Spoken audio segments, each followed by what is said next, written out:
Hello everyone, welcome to let's study with तमन्ना।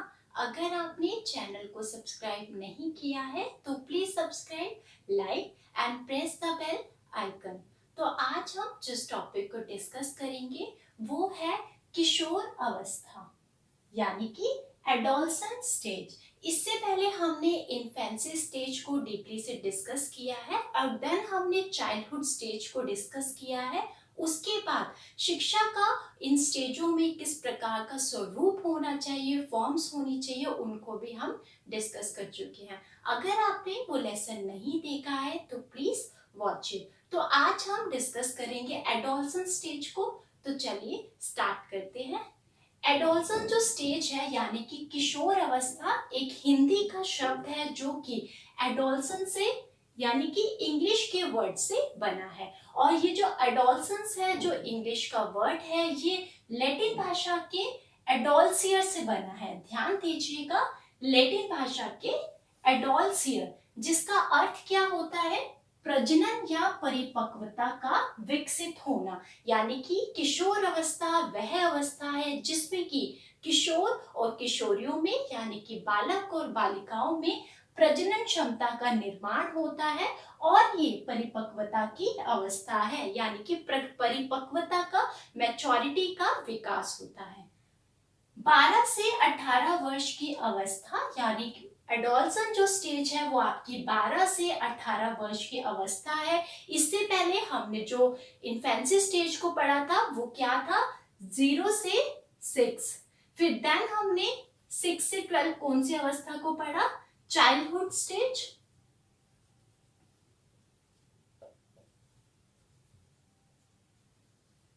और अब हम डिस्कस कर रहे हैं 12 से 18 एडोलसेंट स्टेज को। तो 12 से 18 की जो अवस्था है वो एक किशोर अवस्था के रूप में जानी जाती है। किशोर अवस्था भी अगर हम बात करें एक मनुष्य के विकास की प्रक्रिया में ये तीसरी महत्वपूर्ण अवस्था है और इसका एक अपना ही रुतबा है, अपना ही महत्व है। जैसे ही बाल्यावस्था की समाप्ति होती है वैसे ही किशोर अवस्था का आरंभ हो जाता है। ये भी आपको ध्यान में रखना है। ये वह अवस्था है और ये कब तक बनी रहती है? जब तक कि युवा अवस्था और परिपक्वता अवस्था तक ये जो अवस्था है ये बनी रहती है। ये एक सतत प्रक्रिया है। और आपको ध्यान में रखना है कि किशोर अवस्था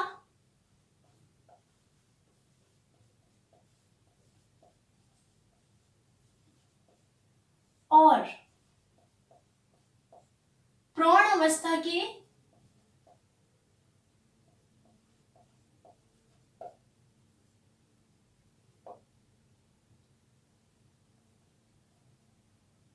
बाल्यावस्था और प्रौढ़ अवस्था के बीच की अवस्था है किशोर अवस्था, जिसे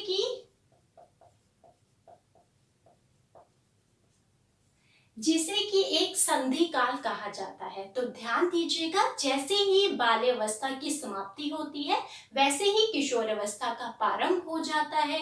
ये एक सतत चलने वाली प्रक्रिया है, यानी कि एक कॉन्टिन्यूस प्रोसेस है और ये तब तक चलता है जब तक कि परिपक्वता या युवा अवस्था नहीं आ जाती। और ये किशोर अवस्था बाल्यावस्था और प्रौढ़ अवस्था के बीच की अवस्था है। तो आप इसको समझ सकते हैं कि ये इसको संधि काल की अवस्था भी कहा जाता है, क्योंकि ये इन दोनों के बीच में सेतु का कार्य करती है, यानी कि ब्रिज के रूप में ये इनके बीच में रहती है। जैसे अभी हमने डिस्कस किया है कि किशोर अवस्था में कब शुरू होती है? बाल्यावस्था की एंड में, यानी कि वो उसकी समाप्ति होती है और तभी किशोर अवस्था का प्रारंभ हो जाता है। इस अवस्था में तूफानों और संवेगों का बहुत ही ज्यादा प्रबलता रहती है, यानी कि आप इस अवस्था को तूफान और संवेगों की अवस्था भी कह सकते हैं। साथ ही साथ जो अगर 12 वर्ष तक के हम बालक की बात करते हैं तो उनके नसों में ज्वार उत्पन्न होने लग जाता है। तो इन नसों में जो ज्वार उत्पन्न होता है, यानी कि उत्पन्न होता है, इसी अवस्था को भी किशोर अवस्था कहा जाता है। तभी इस नाम से इसको संबोधित किया जाता है। ये आपको ध्यान में रखना है। अब हम बात करते हैं अधिगम का कठिन काल। जैसे ही हमने बात करी थी इन्फेंसी स्टेज की कि वो अधिगम की बहुत ही समृद्ध अवस्था है और जो बाल्यावस्था थी वो अधिगम की दृष्टि से एक अनोखा काल था, उसी प्रकार से जो किशोर अवस्था है वो अधिगम की दृष्टि से बहुत ही कठिन काल है। अब यहाँ बात आती है कि कठिन काल क्यों है, ये प्रश्न उठता है, तो इसको समझना बहुत ज्यादा जरूरी है क्योंकि किशोर अवस्था में आप ये समझ सकते हो ये एक चुनौतीपूर्ण अवस्था है क्योंकि इस अवस्था में किशोर और किशोरियां यानी कि बालक और बालिकाओं के बीच में ये विडंबना बनी रहती है कि वे अपने आप को बहुत ही बड़े समझते हैं यानी कि वयस्क समझते हैं और जो अन्य व्यक्ति होता है वो इनको छोटा समझता है। जब हम बात करते हैं कठिन काल में तो कठिन कालों में शामिल होता है आपका कि इस अवस्था में जो बालक है सबसे इंपॉर्टेंट है कि उनमें संवेगों की अपरिपक्वता होती है।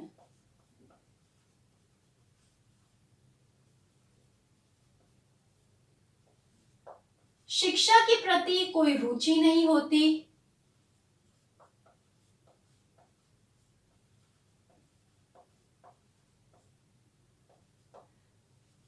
कल्पना या दीवा स्वप्न में रहना,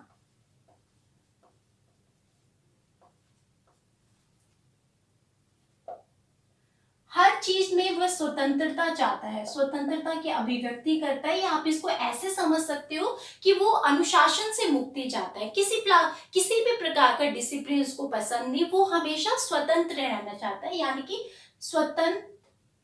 स्वतंत्रता की आशा, सबसे इंपॉर्टेंट संयोजन की असमर्थता।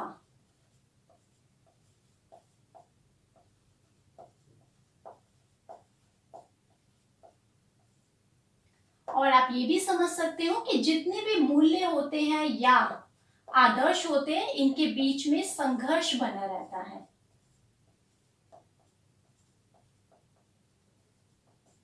तो इस अवस्था को कठिन काल इसलिए कहा जाता है अधिगम की दृष्टि से क्योंकि इस अवस्था में जो बालक होते हैं उनमें संवेगों की अपरिपक्वता होती है।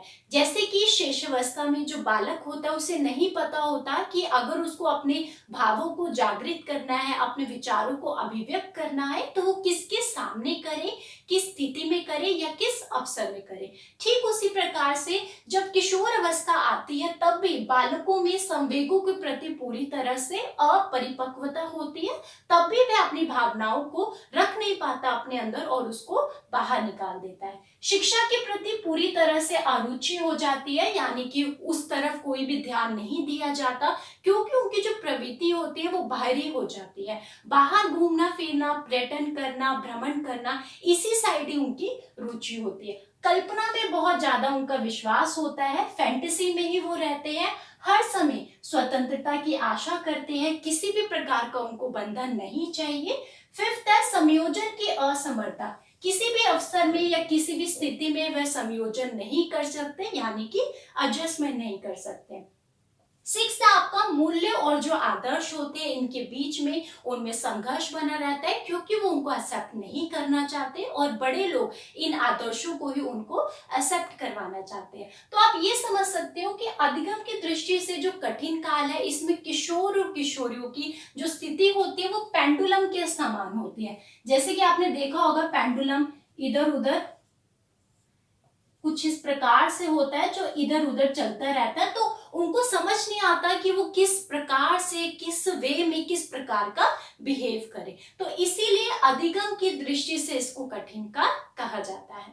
अब हम आगे बात करते हैं कि किशोर अवस्था के उपनाम भी है जिसको समझना बहुत ज्यादा जरूरी हो जाता है, तो इसको हम डिस्कस कर लेते हैं।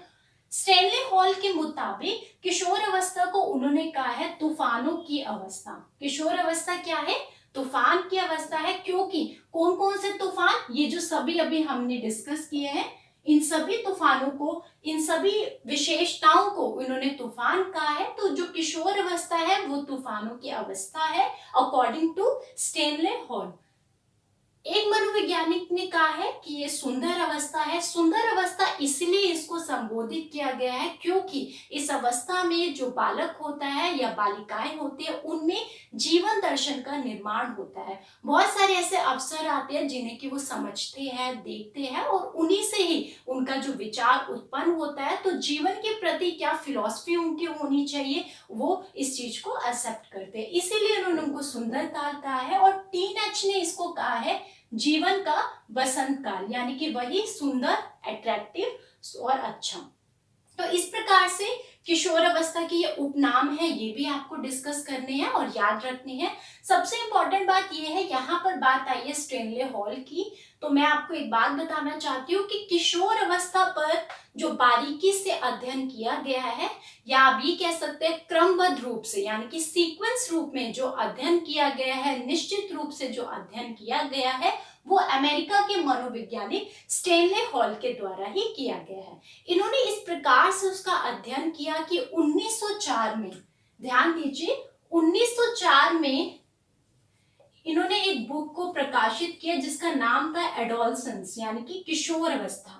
और इसी में इन्होंने किशोर अवस्था से संबंधित एक सिद्धांत का प्रतिपादन भी किया और इन्होंने ये कहा कि किशोर अवस्था क्या है, किशोर अवस्था है आपकी त्वरित विकास का सिद्धांत।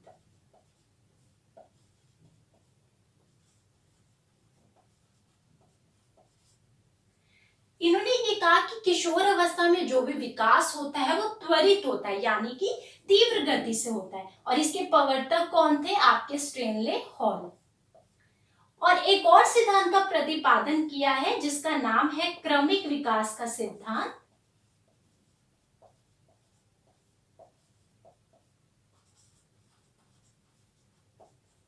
और इसके जो प्रवर्तक थे वो भी आपको ध्यान में रखना है, थॉर्नडाइक। तो थॉर्नडाइक के अकॉर्डिंग, जैसे कि हॉल ने कहा कि किशोर अवस्था में जो किशोर और किशोरियों का विकास होता है वो त्वरित रूप में होता है, यानी कि तीव्र गति से आगे बढ़ता है। लेकिन थॉर्नडाइक ने कहा किशोर अवस्था में जो उनका विकास होता है बालक और बालिकाओं का, वो क्रमिक रूप में आगे बढ़ता है, यानी कि धीरे धीरे एक सीक्वेंस में, इसमें सीक्वेंस बना रहता है। तो आपको ये भी ध्यान में रखना है, ये काफी इंपॉर्टेंट फैक्ट है। तो अगर क्वेश्चन आता है कि एडोलसेंस जो बुक है वो किसके द्वारा लिखी गई है, तो उसके जो आपके लेखक है वो है स्टेनली हॉल, और ये 1904 में उनके द्वारा लिखी गई थी और ये अमेरिका के प्रसिद्ध मनोवैज्ञानिक थे। अब आगे बात करते हैं हम,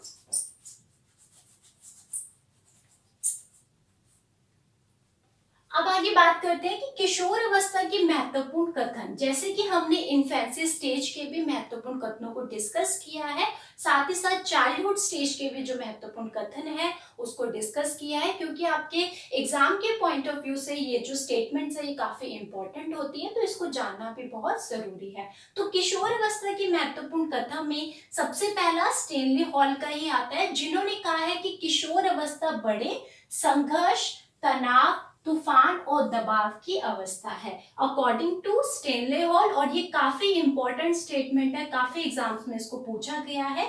सेकंड है आपका किलपैट्रिक। किलपैट्रिक जो मनोवैज्ञानिक हुए हैं उन्होंने कहा है कि ये जीवन का सबसे कठिन काल है, ये भी काफी इंपॉर्टेंट है स्टेटमेंट, ध्यान दीजिएगा। जीवन का सबसे कठिन काल कहा है किलपैट्रिक ने, और किशोर अवस्था बड़े संघर्ष, तनाव, तूफान की अवस्था है, ये कहा है स्टेनली हॉल ने। सबसे कठिन काल या आप कह सकते हो कठिन सीढ़ी,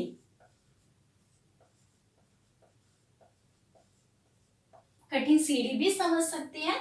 और थर्ड आपका क्रोको नामक वैज्ञानिक हुए हैं, जिन्होंने कहा है किशोर ही वर्तमान व भावी की शक्ति होती है और आशा को ये प्रदर्शित करते हैं। साथ ही साथ आपको ध्यान में रखना है, एक रॉस मनोवैज्ञानिक हुए हैं जिन्होंने ये कहा है कि किशोर अवस्था जो है वो शैशवावस्था का ही परिवर्तन काल है।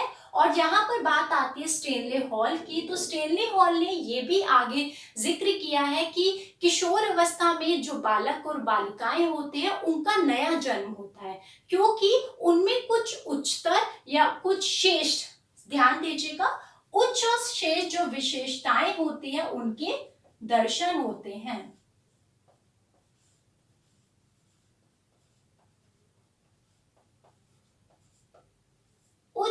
विशेषताएं होती है और ये जो अवस्था है, ये जो उम्र है, उसमें उनके दर्शन होते हैं। अब हम डिस्कस करेंगे विशेषताओं की। यहाँ पर हम डिस्कस ये सब कुछ कर चुके हैं, किशोर अवस्था के उपनाम, किशोर अवस्था क्या है और किशोर अवस्था की महत्वपूर्ण कथन। अब विशेषताओं की बात करते हैं। सबसे पहले है विकासात्मक विशेषता। किशोर अवस्था का जो सबसे महत्वपूर्ण प्रभाव पड़ता है वो शारीरिक रूप से ही पड़ता है।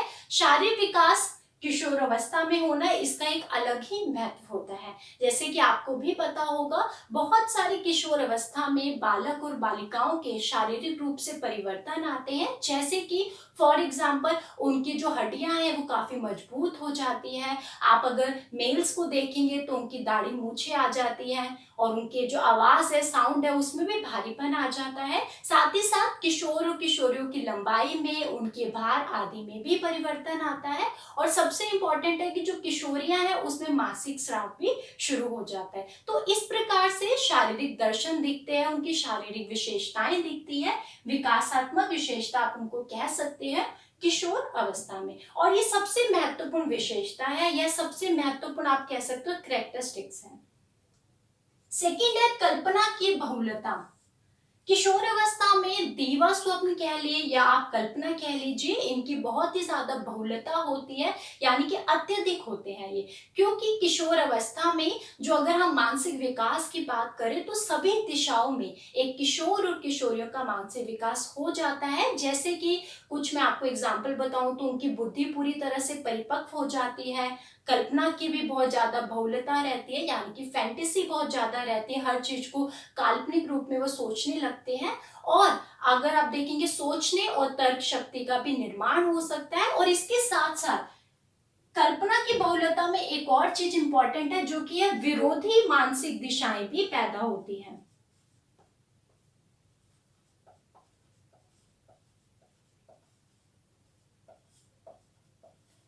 तो इन सभी चीजों का निर्माण होता है कब? किशोर अवस्था में। और आपने देखा होगा कल्पना की बहुलता के कारण ही अगर एक किशोर है, वो एक ग्रुप का, पूरे ग्रुप का नेता है, लीडर है या उसका सदस्य है, लेकिन फिर भी किशोर अवस्था में वह अपने 2-3 जो उसके प्रिय मित्र होते हैं या परम मित्र होते हैं, उन्हीं के साथ टाइम स्पेंड करना अच्छा उसको लगता है। तो ये इस स्टेज की विशेषता है। थर्ड है आपका संवेगों में अस्थिरता। बहुत ही ज्यादा किशोर अवस्था में संवेगों में अस्थिरता रहती है, जैसे कि अभी हमने डिस्कस भी किया है। अस्थिरता समझ सकते हो आप, अपरिपक्वता समझ सकते हो। रॉस ने, जैसे मैंने आपको बताया था कि किशोर अवस्था को शेषावस्था का परिवर्तन काल कहा है। ये क्यों कहा है? क्योंकि आपने देखा होगा जब हमने डिस्कस किया था कि जो शेषावस्था में बालक होता है वो अपने संवेगों को किसी भी समय या किसी के भी सामने, किसी भी अवसर पर, किसी भी परिस्थिति में अभिव्यक्त कर देता है। ठीक इसी प्रकार से विभिन्न अवसरों में अलग अलग तरह के संवेगों को प्रकट करता है किशोर और किशोरियों। उनके संवेगों में भी क्या होती है? अस्थिरता होती है। वो जितने भी लोग होते हैं, जितने भी वातावरण होता है या व्यक्ति होते हैं, उसमें सही प्रकार से संयोजन नहीं कर पाते। तो एडजस्टमेंट ना कर पाना, संवेगों में अस्थिरता का रहना, ये महत्वपूर्ण लक्षण है, महत्वपूर्ण विशेषताएं हैं किशोर अवस्था की। फोर्थ है आपका स्वतंत्रता की भावना।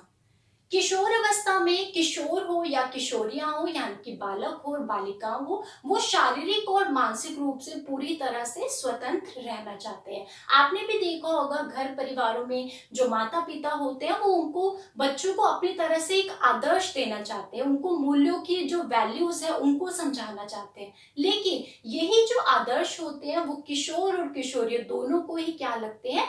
अंधविश्वास। क्योंकि ये स्टेज ही ऐसी है, ये पेंडुलम की स्टेज है, उनको नहीं पता उनको क्या चीजों को ग्रहण करना है, क्या चीजों को छोड़ देना है। इसीलिए जो उनके आदर्श होते हैं माता पिता की, वो बालक और बालिकाओं को पूरी तरह से अंधविश्वास रखते हैं। तो वो इनसे पूरी तरह से स्वतंत्रता चाहता है, उसको किसी भी बंधन में नहीं रहना और ना ही उसको बांधने की कोशिश करनी है। अगर माता पिता के द्वारा इस प्रकार का मतलब प्रभाव भी डाला जाता है कि वो इस प्रकार की वैल्यूज को अपनाए, इतने कल्चर्स को अपनाए, तो आपने देखा होगा उनके अंदर एक विरोध प्रवृत्ति भी उत्पन्न हो जाती है। तो ये स्टेज बहुत ही, सच में कहा है कि स्टेनले हॉल ने, बहुत ही संघर्ष, तनाव, तूफान और दबाव की अवस्था रहती है।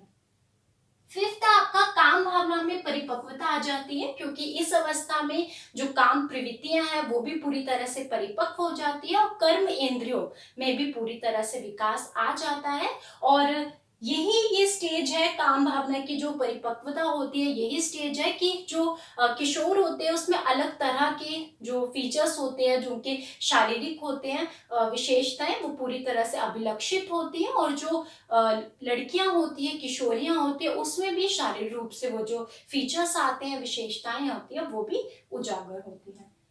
सिक्स्थ आपका समूह का बहुत महत्व होता है इस अवस्था में। वो ज्यादा से ज्यादा समूह के जो आपका ग्रुप है उसके साथ टाइम स्पेंड करना चाहता है, उनके साथ खेलना चाहता है। और इस अवस्था में आपने देखा भी होगा जो किशोर और किशोरियां होते हैं वो अपने परिवार और अपने विद्यालय से ज्यादा इंपॉर्टेंस देते हैं अपने ग्रुप को, अपने फ्रेंड्स को। तो समूह का बहुत ज्यादा महत्व रहता है। सेवेंथ है रुचियों में परिवर्तन। जैसे हमने डिस्कस किया था कि बाल्यावस्था में रुचियों में परिवर्तन होता रहता है, चेंजेस होते रहते हैं। इसमें रुचियों में परिवर्तन रहता है, लेकिन 15 वर्ष तक की आयु में तक ये परिवर्तन होता है, 15 वर्ष तक। और उसके बाद रुचियों में क्या आ जाता है, स्थायित्व आ जाता है, यानी कि दृढ़ता आ जाती है। आपने देखा होगा जो बालक होते हैं वो खेल में, व्यायाम में, योगा में, स्पोर्ट्स में यहाँ पर टाइम स्पेंड करते हैं, इन चीजों में उनका इंटरेस्ट होता है। और जो लड़कियां होता है उनका म्यूजिक में, डांस में या कढ़ाई बुनाई, इसमें जो इंटरेस्ट होता है वो उनका फिक्स हो जाता है। तो जैसे रुचियां पहले क्या था, परिवर्तन थे, उसमें चेंजेस आ रहे थे, अब क्या रुचियों में स्थायित्व आने लग जाता है किशोर अवस्था में। एट है आपका समाज सेवा की भावना। इस अवस्था में समाज सेवा की जो भावना है वो पूरी तरह से प्रबल हो जाती है, क्योंकि इससे पहले जो अवस्था थी इसमें जो बालक होता है या बालिकाएं होता है उनका ईश्वर के प्रति जो विश्वास है या धर्म के प्रति क्या विश्वास है उसको उनकी समझ नहीं होती। लेकिन धीरे धीरे किशोर अवस्था में जैसे वो आगे बढ़ता है वह ईश्वर के प्रति, धर्म के प्रति विश्वास करने लग जाता है, ईश्वर की जो सत्ता है उसको स्वीकार करने लग जाता है। इसीलिए समाज सेवा की भावना का जो विकास है, जो भावना है वो उसके अंदर विकसित होती है। नाइन्थ है जीवन दर्शन का निर्माण होता है इस अवस्था में, क्योंकि इससे पहले जो किशोर अवस्था से पहले की अवस्था थी, चाइल्डहुड स्टेज में बालक को नहीं पता सत्य असत्य, नैतिक अनैतिक, या आप ये कह सकते हैं अच्छा और बुरा, इसके बारे में बालक को नहीं पता होता और इससे ही संबंधित वो बहुत सारे प्रश्न पूछता है। इसलिए हमने डिस्कस भी किया था कि बाल्यावस्था में जिज्ञासा की प्रवृत्ति रहती है, तो यही वो प्रश्न पूछता रहता है। लेकिन किशोर अवस्था में जब वो आता है, क्या अच्छा है, क्या बुरा है, क्या नैतिक है, क्या अनैतिक है, और क्या सद्गुण है, क्या अवगुण है, इन सभी के बारे में वो विचार करने लगता है, यानी कि सोचने लगता है। जब वो इन सभी चीजों के बारे में सोचता है तब वह जीवन दर्शन का निर्माण करता है। और जीवन दर्शन का जब निर्माण करने के उसको अवसर मिलते हैं तो इसमें उनको निराशा भी मिलती है, दुख भी मिलते हैं, तकलीफ भी मिलती है, परेशानी भी मिलती है। इसीलिए जब एक बालक जीवन दर्शन का निर्माण करता है तो इसी स्थिति में बालक को समझना, उनके जो परिवर्तन है, जो स्थायित्व बन रहा है, क्या अवसर उनको मिल रहे हैं, इनको समझना बहुत जरूरी है। क्योंकि यहाँ पर जीवन दर्शन के निर्माण के समय बालक और बालिकाओं पे ध्यान नहीं दिया जाए तो उनकी जो प्रवृत्ति है वो आपराधिक भी हो सकती है, यानी कि वो अपराध की दिशा में भी आगे बढ़ सकता है।